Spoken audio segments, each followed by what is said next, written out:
శివుడు వాడిన త్రిశూలం ఇప్పటికీ భూమి మీదే ఉందని మీకు తెలుసా?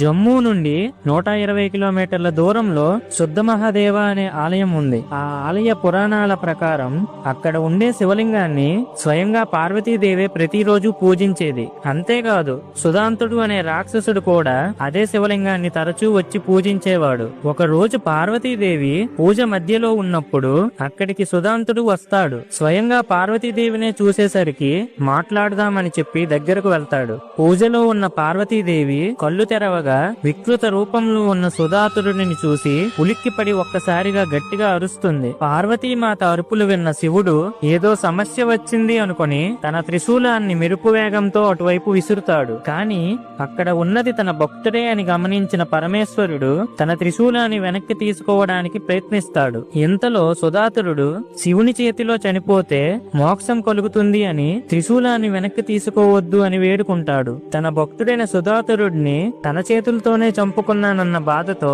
శివుడు ఆ త్రిశూలాన్ని 3 ముక్కలుగా విరిచి అక్కడే పడేస్తాడు. ఆ విరిగిన త్రిశూలం ముక్కలనే ఆ ఆలయంలో ప్రతిష్ఠించారు. ఫ్రెండ్స్, ఓం నమః శివాయ అని కామెంట్ చేయండి.